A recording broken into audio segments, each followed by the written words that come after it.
Guys, welcome to another episode of my YouTube channel. My name is Bola. If this is your first time seeing my face, not making your last. If you saw the title of this video, you probably thought in your mind, oh, she likes money. Oh yes, I like money, and money likes me right back. Me and money, we basically just work together to make sure my life is easier. Well, yeah, that's my story there. So there's a couple of things I kind of picked up about money, especially in your first few months in the UK as an immigrant, and that kind of like helped me to kind of like get my shit together, get my life together, get my house, get my flat, like start renting my flat, get my car, and just basically get things together for me, have a savings, etc. And I basically just wanted to share my story because I feel like it would help people, because sometimes on YouTube you just put, or social media, you just put out, oh, I have a new apartment, I have a new, but people don't know the process to get there, and they just think that, oh, like I could snap my fingers and do this. They don't know the process the person took to get there. So I don't just want to leave. I did an apartment tour, and I've talked about, you know, I've done my get to know me video when I talked about, oh, I got this in 3 months and I got this in 6 months and I did this and I did that. I just wanted to like make things clear how I basically went through this, what the process was like for me, and the things I did that made me like achieve those things in the UK. So yeah, just stay with me in this video. Well, going right on into the video, let's just get right into it. I feel like your first 6 months, they're very crucial months, and like they're so important. That's not the time to like party, that's not the time to like, and you know, just start visiting friends. That's not the time to send all your money to family. Well, I know like these are quite like, they're gray areas, I understand that. And honestly, like people get like really depressed, especially if you came in winter months, or you are coming into the UK in winter months or autumn, kind of like me. You know, there's that seasonal depression where people are not like really happy and everything like that. People just want to like socialize and everything like that. But hold on a second, if you can, just like try your best to kind of like hold on and just get your finances right before you start partying and before you start doing things for the gram and everything like that. Don't be in a hurry. You have loads of time to do that, okay? So one thing, there's a couple of things I did, and the first thing I think I really did was like I channeled my energy, because when I came into the UK, it was winter months, like I said. There was that gloomy feeling, there was that gloom.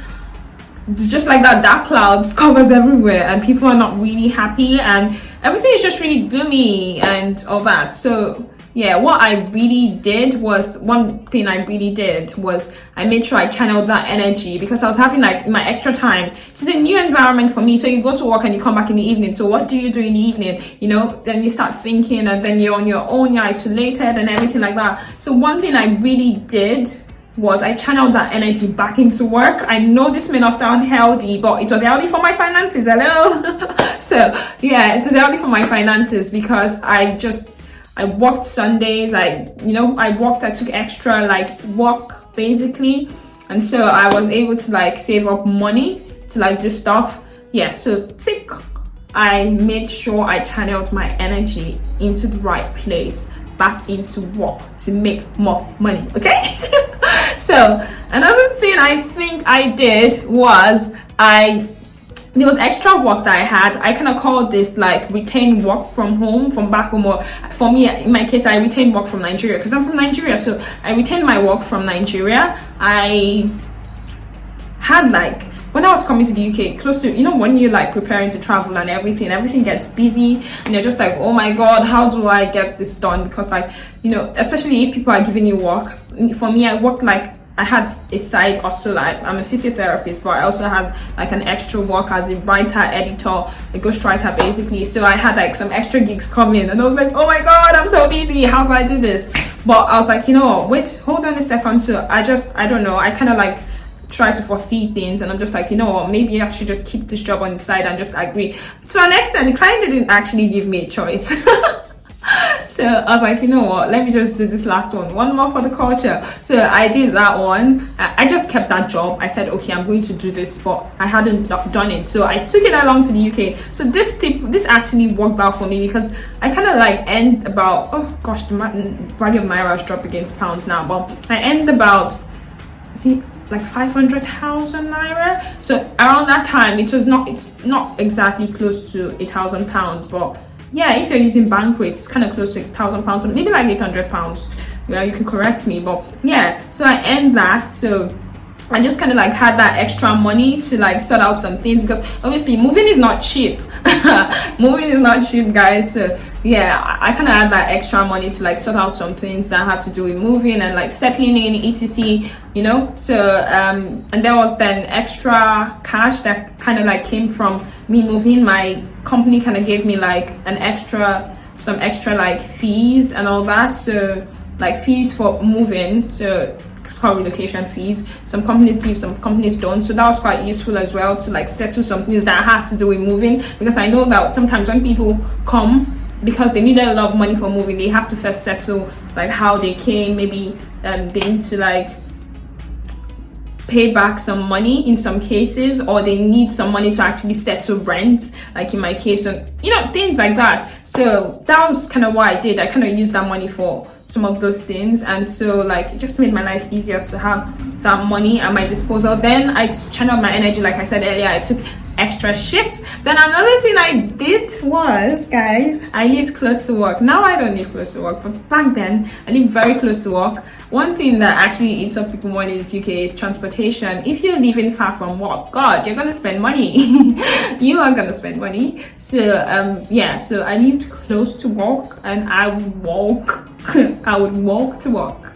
So I would walk to work. I would walk basically, but at the same time, I think because I came to the UK, I was kind of like putting on weight, because changing diet and everything. So it was just like a perfect opportunity for me to kind of like burn down some calories and save some money. Burn calories, save money, more money, less calories. So yeah, I opted for walking. Oh gosh, if you're not used to walking, when you come to the UK, you're gonna walk, you know, 20 minutes walk, 30 minutes walk. I would say, because I'm protecting the brand, I wouldn't say how far I was walking, okay? But I actually walked. And on some days, trust me, it wasn't easy, but you know, goal in mind. So when I set goals, it's just like, oh my God, I must achieve it. Kind of obsessive about them.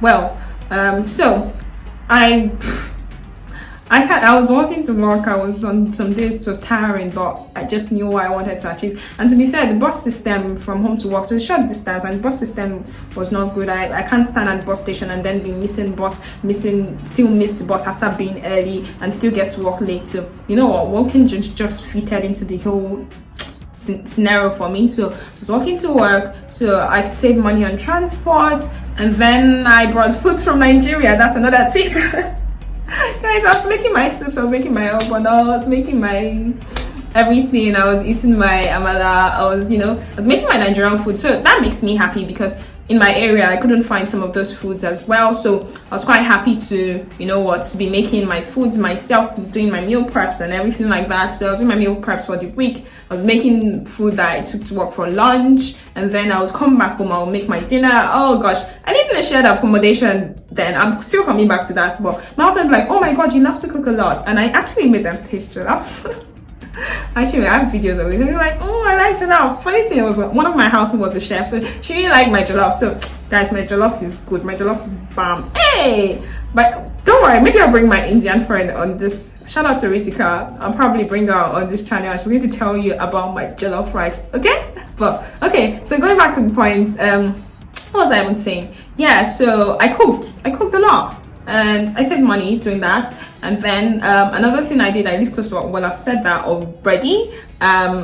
So other things I did was that I kind of like made sure I live in a shared apartment. I was saying, yeah, so I live in a shared accommodation, so that was cheaper, of course, and it was close to work. So shared accommodation, not as expensive as like renting myself. I think I'm paying like double of what I paid then, so you can imagine how much I was saving back then. So yeah, I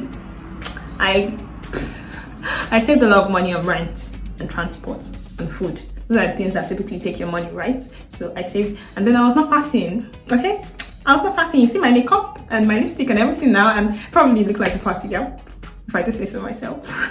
But trust me, back then I sat my ass at home. I sat at home. I got used to work. I did all my e-learning. I took on extra shifts. I wasn't out partying, I wasn't visiting friends, I wasn't traveling much. I still have lots of travels to do.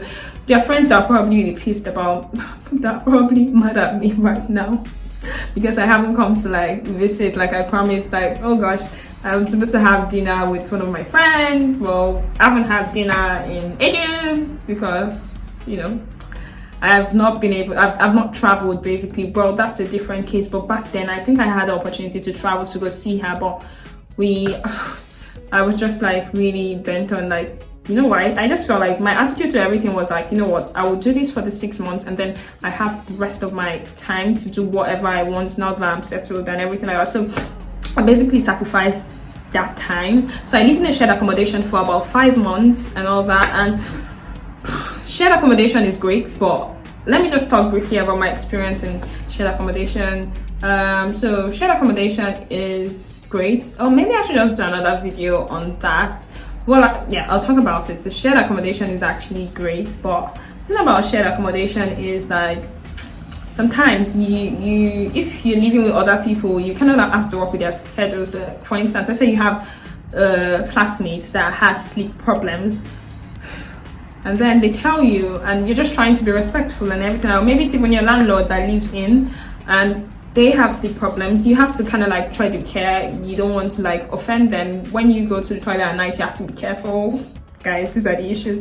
You have to be careful. And let's say you're the one that has sleep difficulty as well. When people are kind of like making noise in the night, let's say they walk late and they come in, you're going to hear them coming and it's kind of like going to affect you. So there's just stuff like that with shared accommodation. When you want to cook but someone else wants to cook and sometimes not comfortable with everything, and if you're Nigerian and or wherever you're from and then you have spicy food, oh my god, and then it's kind of like affects people and or that maybe they can't take in the smell of pepper. So you have to consider, you have to put all these things into consideration. With shared accommodation, you basically have to respect other people's space. So like the sharing toilets, and then you want to rush into the bathroom, but you can't because someone is there, and maybe you need to prepare for work in the morning. So those are just the things, but it does help you save money. So that's just my experience. My housemates were actually great, but of course you have to like respect people and what they do and how they do things, and kind of like work with their timing as well, so you don't like offend each other across parts.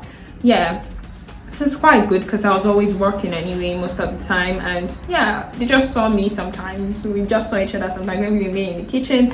Oh, my housemates were actually lovely, but the thing is with shared accommodations that they're just like this issues here and there. Do you even really like to, when you come back from work, do you really want to have conversation with people? Do you just want to sleep? Do you just want your space? Are you keen on having your space? Do you have OCD, keeping things clean, everything like that, where you put things, you need to meet it there? So well, I had good experience. I've had people like having like rougher experiences, housemates like making the house dirty, and then you have visitors and everything. I'm not saying shared accommodation is bad. Oh gosh, it helped me to save money because I was in shared accommodation for about 5 months or even slightly more before. So I was in shared accommodation, I got my car, and then I lived close to work, so I could get used to like driving, because you drive on a different side, right, in the UK. So I got used to like driving, and then I could gradually start driving longer distances. Then I knew I was ready to move, and I had saved enough money for that as well based on everything I said. So yeah, shared accommodation was quite useful for me.